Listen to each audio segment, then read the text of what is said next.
Good evening, Hearthstone Battlegrounds fans. Do we have a special treat for you?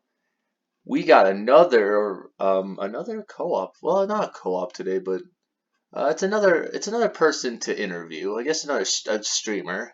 Guys, he is a top 200 streamer in Classic. Although it is Classic, it is still top 200.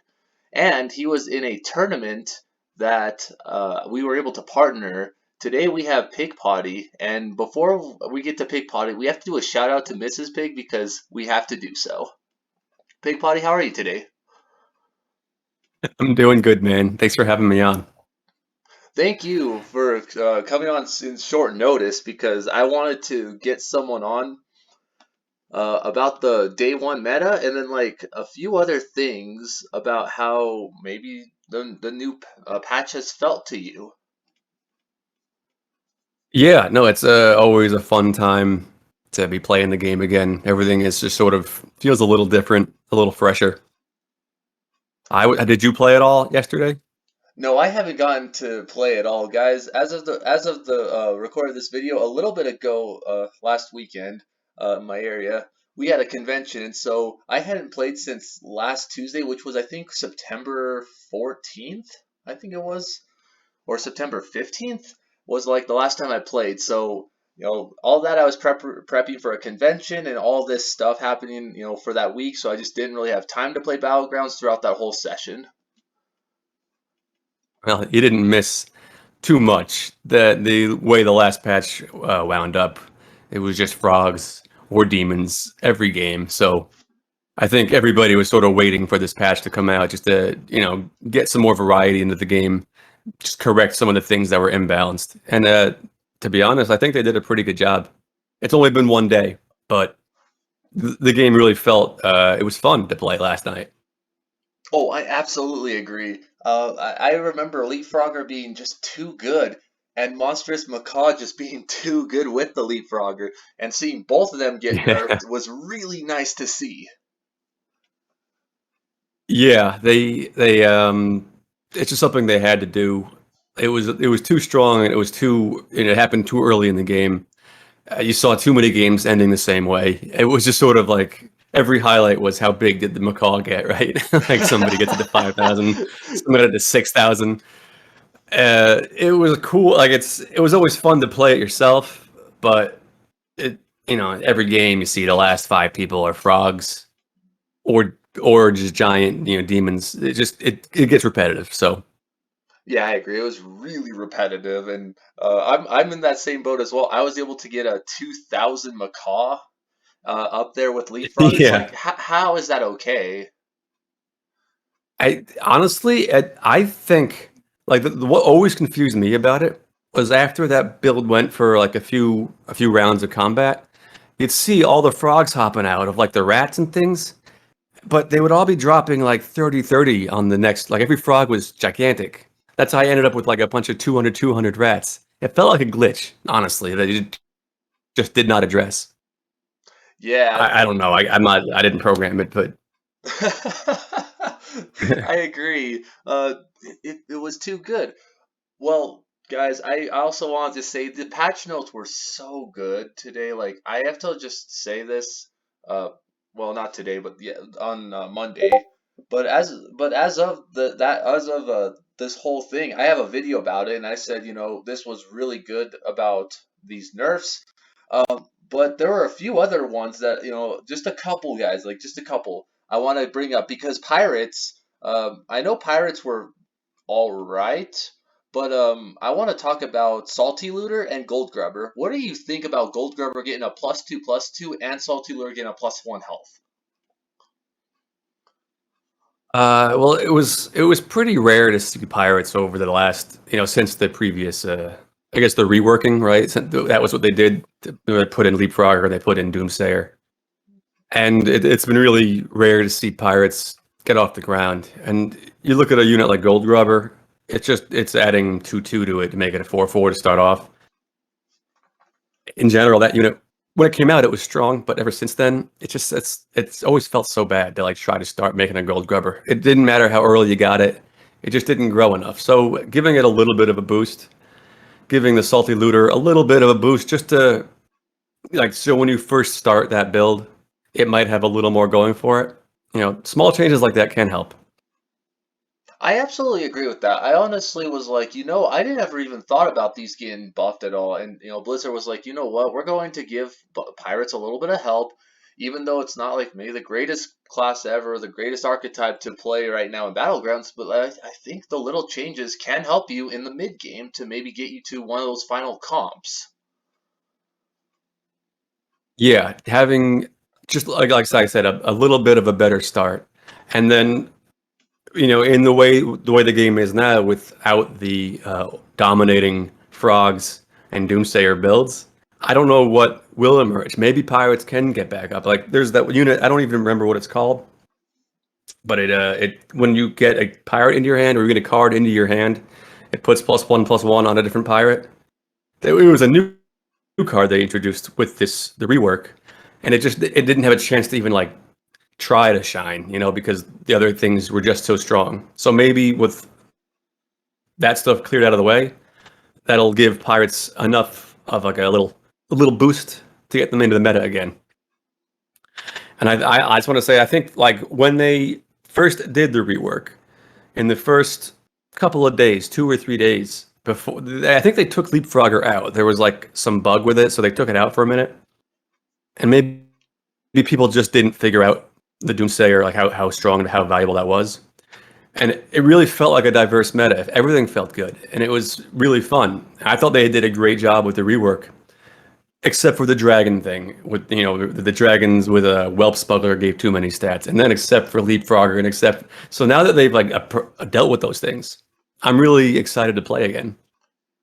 I absolutely agree with that. I heard about the bug and I was like, you know what? I want to see how this works. And I personally never got to see it, but I played against it and I was just like, oh my goodness, how is this okay? How are you able to have a 1,000 health Razor Gore, a 200 health other minion, and then Leapfrogger came about, and I was like, "Oh my goodness, how is Leapfrogger okay? How it like Macaw lets too many things happen, Baron lets too many things happen." I remember talking to a lot of people, and they were saying Baron might need to go to 6. Maybe Macaw needs to go to 4, and I was like, "Okay, that's understandable," but then like, but Baron isn't that great at all just with Leapfrogger. So like it's only a Leapfrogger thing with Baron that makes it good. So why like I was thinking, why would I want to nerf a card that already isn't that great? Yeah, it is funny, right? Because I'd say for the last year or so, like the tier 5 units that you really wanted was Bran, Lightfang, maybe the Agam, Thorn Curse, but Baron, which was very strong in the original way the game was made, it really had fallen off. It just never felt good to take a Baron anymore, unless you were building the pirate scam thing. And so now with one card, this Leapfrogger comes in, and now Baron's the most valuable card in the game again. It's cool that the relative values of cards can change just with one card introduced. It buffs Baron into one of the most important cards in the game. Yeah, I absolutely agree with that. And I just think about it and I'm just like, okay, now that we have Leapfrogger nerfed, now we have Whelp Smuggler under control and no longer bugged, what would we want to see in Battlegrounds? Of how it is. I love where it is right now. Honestly, I think Blizzard did a really great job of making sure that we didn't just have bad cards taken out, but we still have decent cards that were from the old brought in with the new, and then new cards that are new, and it makes it feel so good. Yeah, I think I agree. I think that like when they made Doomsayer and Leapfrogger, they so obviously had a goal in mind, because for a long time the game was really like high roll dependent, right? You got a triple on board, you'd freeze it, you'd go get a 6, you power tier, and hopefully you get the right 6, and that was if you missed that, you lost. If you didn't get a triple, you lost. So they wanted to make something in the lower tiers that could really impact the game in a big way. So they made Leapfrogger and they made Doomsayer. They were just too good. It was too much. So like the Leapfrogger thing, I've seen it played a few times. It reminds me of like a bomb build now, where if you have everything tripled up, it's actually still very strong. It's just not, you need everything. It's not going to take over just with a couple of pieces. And the Doomsayer is a little harder. So I think the things that we're looking at now, Divine Shield builds are really strong. Dragons are always going to be dragons. They actually took Tarakosa out of the game too, which was kind of sad because that's one of the more interesting cards they introduced with the rework. I wanted to bring that up actually. I was like, Terragosa is no longer in the game. What do dragons in the mid game have now that really that really maybe miss on Terragosa? That was pretty badly explained. Um, no, it's like yeah, I got you. Yeah, because the dragons, what they got added in the patch was more of a mid game, right? With Taragosa and I guess with like the promo Drake. Because for a while it had always been you can't really do dragons until you get Caligos. You need him, and then you start with dragons. So they gave him the mid game with Taragosa. I don't know how long that card will be out of the game. I honestly I haven't played yet today, so it might be back in already. I actually don't know, but I hope it does come back soon because it gave like a very interesting way to start growing in the big game with dragons, and I really like that. Yeah, dragons. It felt like that, like you were saying, just dragons were so, it was maybe fine. Maybe oh, I can't think of the 5 star. I'm fried. Um, the 5-star 4/6. dragon. You mean Razor Gore. That's what it was. Razor Gore. Razor Gore? Yeah. Uh, if Razor Gore, like that was the only way to start out with dragons. I felt like if you were a little bit of lower MMR tier, but then you add a a Caligos, but like at that point, you just had a couple of dragons, right? Like you're just trying to find your way up, and if you hit a Caligos, you're like, okay, I'm just going dragons. If you hit a Razor Gore, okay, this is a good direction for dragons. But Terragosa, like that could be a big loss, I think, for mid range dragons because, like you were saying, just buffs, permanent buffs were something that we haven't really had much of up to this point. And if permanent buffs were maybe, I don't know, like how people would feel about it, but if permanent buffs were like maybe a little bit earlier, I think we would have been able to transition into a little bit easier. But they came with this patch, or the latest patch that brought a bunch of stuff in, and I just think that what were we thinking with dragons now, back then? Like it feels so much better now. Yeah, I kind of bought into it, like the idea, because dragons is always the late game build that's the strongest if you got it all together.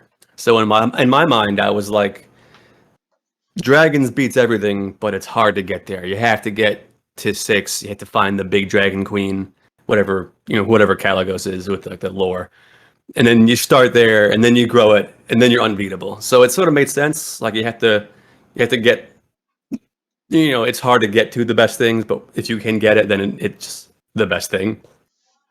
All right, so I want to But talk. I want to. Oh, sorry, man. sorry, no, go ahead. I wanted to jump in, and I think I want to ask, what was it like day one of the patch, the 21.2 patch? What were you playing, and were you just trying the new stuff, or were you like kind of reverting to old stuff to go up the ladder, or what were you doing of that first day? Um, yeah, it was a mix of both. Some the old stuff that used to be strong felt good again. I played actually in if you know Terry Sang Gaming, he streams on Twitch and he hosts a couple of tournaments every week, just like small tournaments on Tuesdays and Thursdays. So I played in 2 of his tournaments, one at 1 p.m. Eastern and one at 8 p.m. Eastern. And people were doing. The only thing that I didn't see much of was leapfroggers. I saw one guy get kind of far with it, but like I had a divine shield build with gem splitter and grease spot and all that, and that was really strong. But I also got the old Goldrin Baron, big beasts type build to work. Some Quillbores, the Agam Thorn Curse Menagerie type board.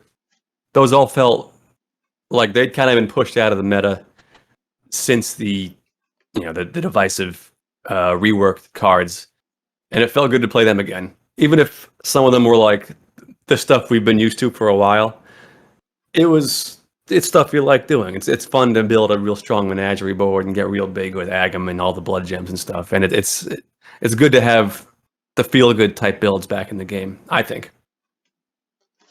I absolutely agree with that. And for me, I was playing mostly whatever the game gave me, which most of the time was the Macaw Goldrin Baron build, which Hmm. that's one of my favorite builds, and it's really easy for me to play. I know it pretty inside out, and I was just like, man, like, and I ran into someone who was playing Leapfrog, and I was actually a little scared. I was like, this is my first time. I think it was day 3 or day 4 of the meta. And I was like, you know what? Let's see what happens. He's beast, maybe he's, Goldrin and stuff. And I was like, oh, he's this. And obviously, I had a golden macaw, a golden baron, and I had a normal Goldrin, and that kind of stuff beats a lot of things, and a little bit people were a little bit unfamiliar with it. The guy that played it played very well, and I had beaten him, and I was like, this could have been a lot closer than what I had done. Yeah, I mean that's just like a classic build. It's one of those that feels good when you get all the pieces, you put it together.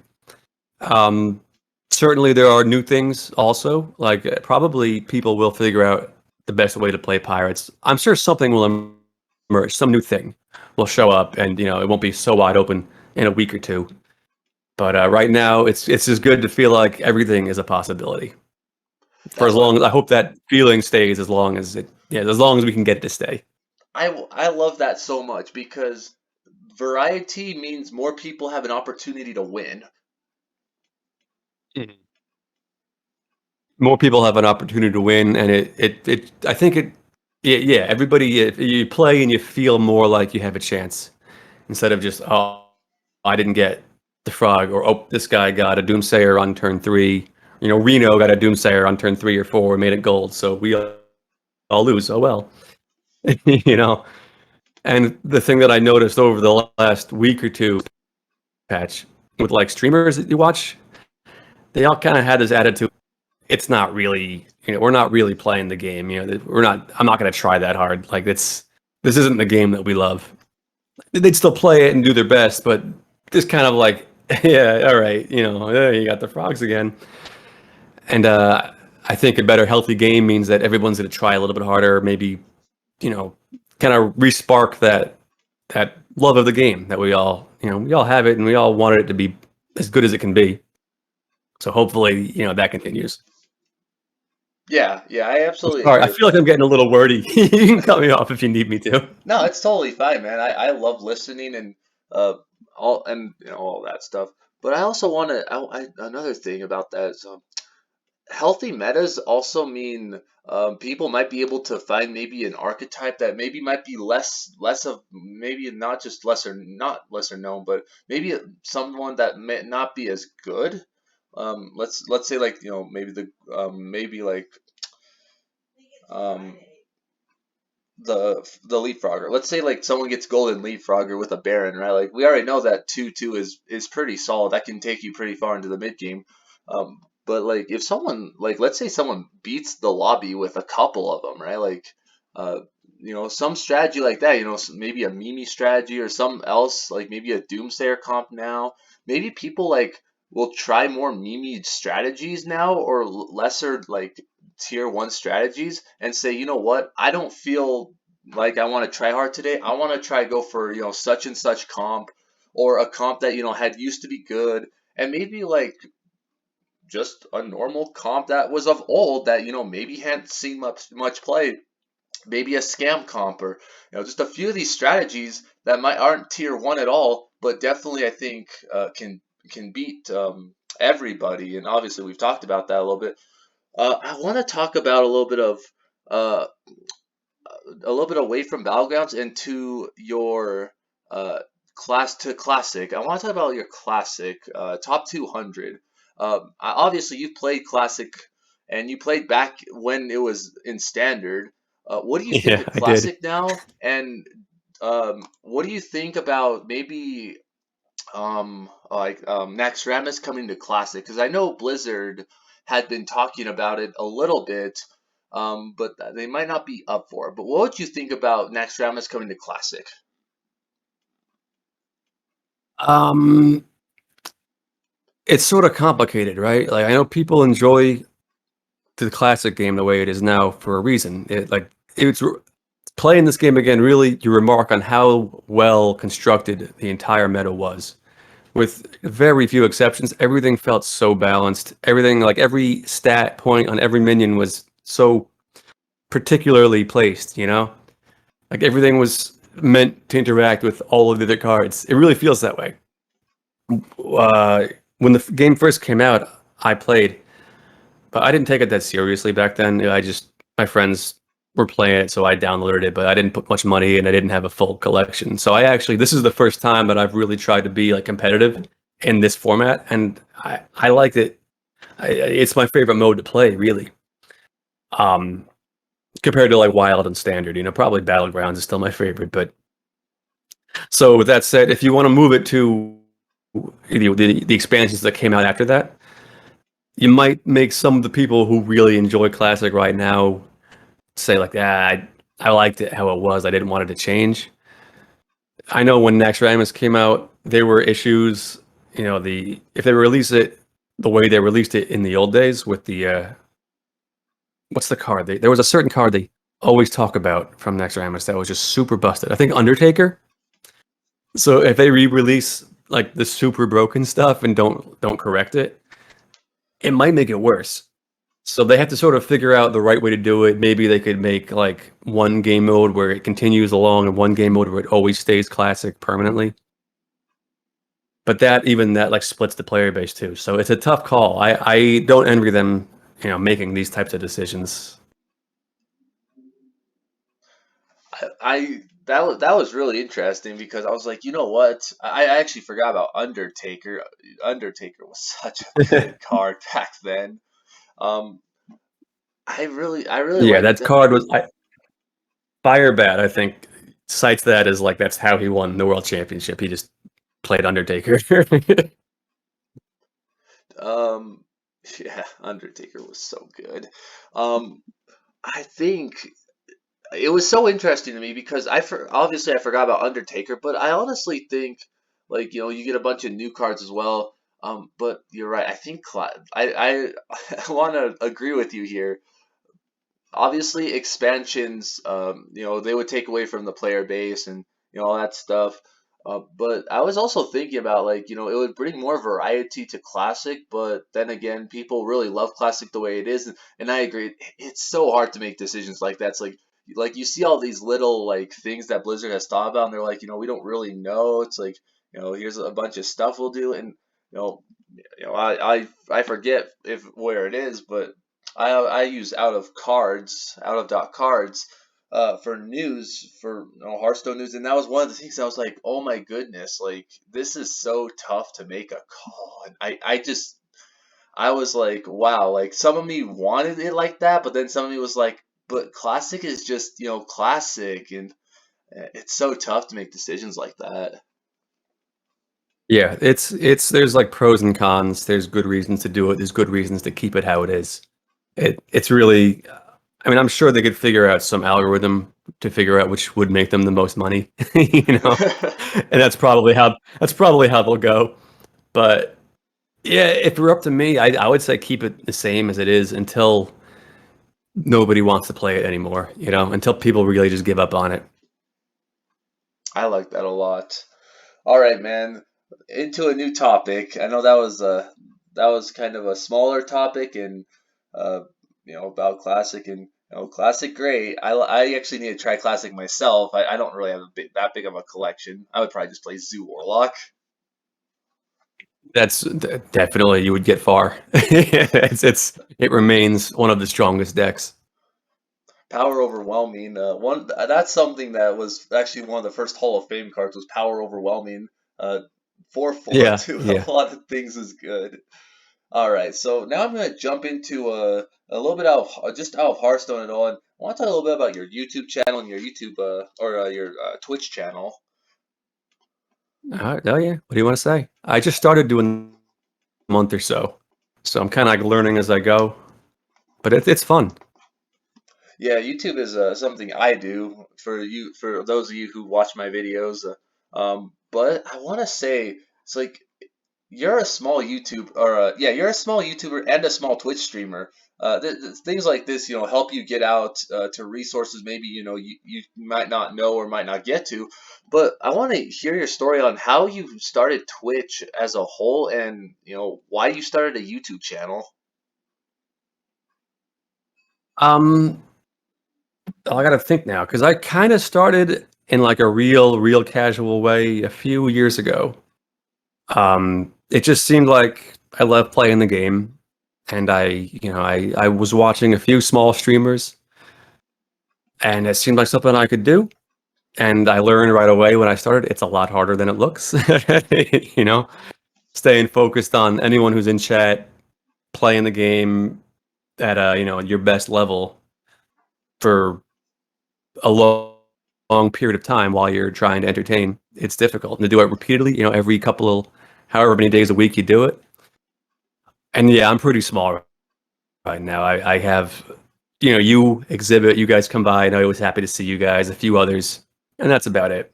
But as far as the YouTube channel, I just kind of the same idea. I just wanted to try to do something new, something that I thought maybe, I'll just give it a try and I'll see how I take to it. And I think it's pretty cool. I actually used to do it's just on my PS4. I would make these silly little clips of when I played like Fortnite or something. So I have a couple old videos on my YouTube account because with PlayStation you can just set it up that you push one button on the controller and it puts it on your YouTube. And I figured I may as well give it a try, keep going. If nobody ever looks at it, then nobody looks at it. Big deal. And it was just my little thing. But if somebody comes by and sees a video and they have fun watching it, all the better. Wow, that's How did really you get started? I know you've been doing it now for longer than I have, and you do it more like you stay on top of the news. You keep up with. You try to put out more videos at like a higher rate. So how did you get into it? so this is actually a little bit more of a personal side of me, but there was a time Mhm. before the pandemic where I really had a hard time talking, and I was like, I'm gonna just try YouTube because my friend actually he has I think 5,000 subscribers, right? Like I was like, you know what, Oh might as wow. well try YouTube, and so my friend was doing YouTube, and so I was like kind of like whatever, and so I was terrified of talking. I had a really good Murloc game and I didn't post it because I felt like, I couldn't commentate it. And I was like, I gotta try it. And so one day I was like, let's try. And it wasn't very good. It wasn't pretty. It was down dirty. But then like time after time, like I was playing. I at the time I was playing Minecraft. I was doing Minecraft videos about builds, and you and I both know Minecraft is a really watered down place for like tutorials and builds and episodes. And I was just like, why not take this to what I know to Hearthstone? And at first, really scary, really dirty, really not cool. Like, I had a hard time talking, and there was only one time where I had like a really good moment. I actually even did a video with a friend, and I was like, man, I can't post this, and uh, but it also, and on another note, where I've been able to talk a lot better. I still I'm still I'm still myself, and I'm still other things about me. But like talking has always been a really bad, poor, horrendous point for myself. And as of this time, I'm so much better. I'm much more open about how I can feel, and about things, and I've been able to have relationships, and I've been able to talk to women more. And that was really one of my sides of me where I just wanted to get better as a whole on myself, because let's say in the future I start dating somebody. If I can't talk, then the relationship really can't work. And that's kind of why I did YouTube content. Obviously, I gave another reason on the Happy Hearthstone podcast, mostly because it wasn't, I didn't feel very ready to show that side of me on a podcast. But today, Mhm. I feel a little bit more like that, and for those of my friends who know I do YouTube content, like maybe they come in and they hear this and they're just like,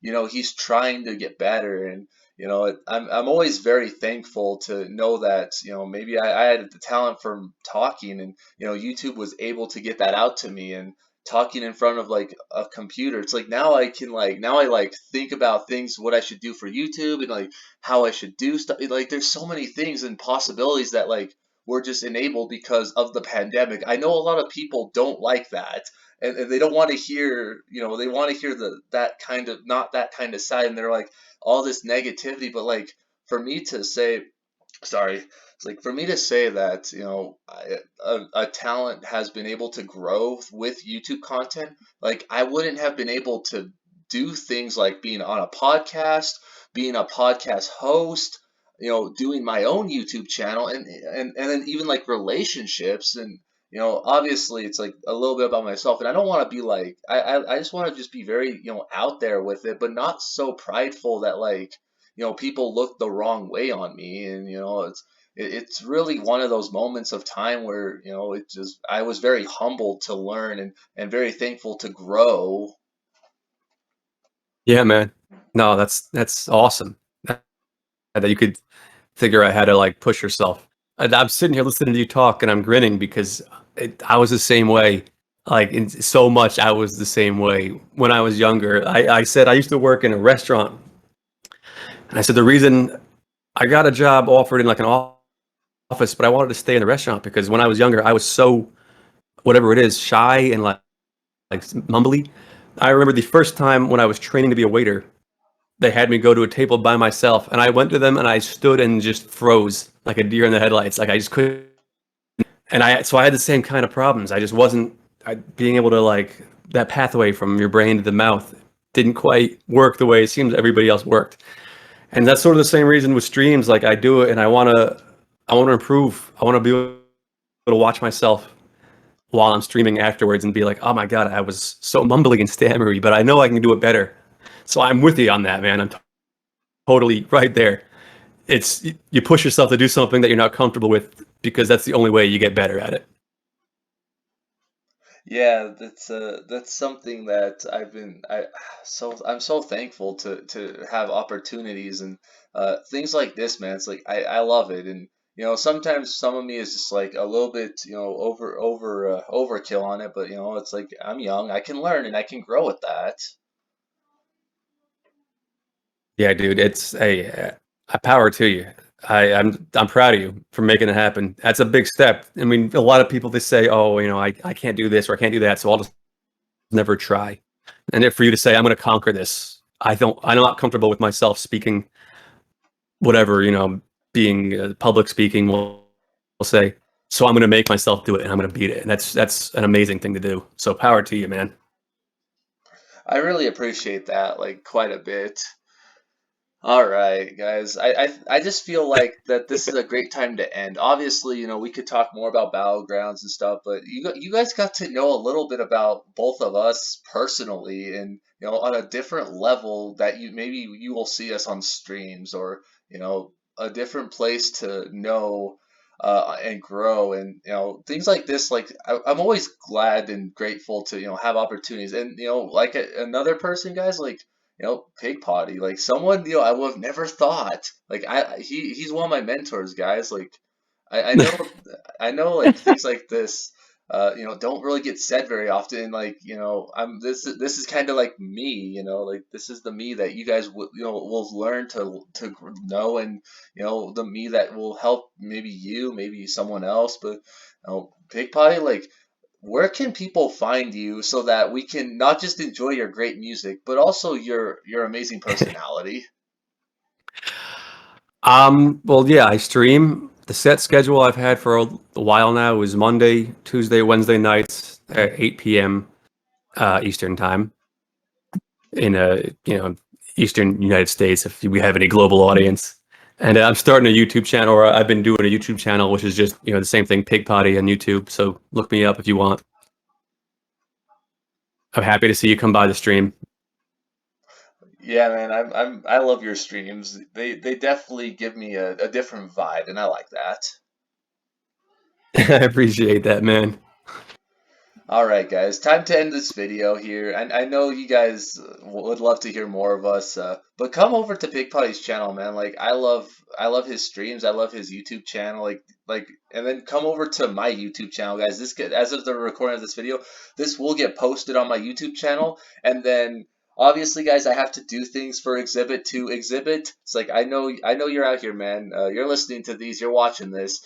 Um, Come check us also out at Spotify. I know a lot of people, all you guys who watch or listen to us know about Spotify. It's like, come on over to my channel at Slinky Gaming. I'll put that in the description. I'll put Pigpie's YouTube. I'll put his Twitch channel in there, and guys, come over. I love to see you guys put comments in my videos. I know Pigpie would do the same with his videos and his um, Twitch channel. So come on over, and if you guys want to, we can also refer you to a bunch of people that we know.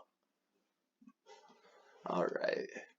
I hope you Yeah, guys. absolutely, I hope you absolutely. guys have a great day. This has been I'm a Slinky And this has been Pig Potty.